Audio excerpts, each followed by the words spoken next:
दोन पाखरांचा संसार, त्याला फांदीचा आधार.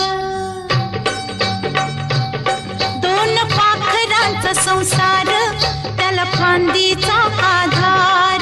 तस घरकुल मांडूया, स्वर्ग घरात आणूया.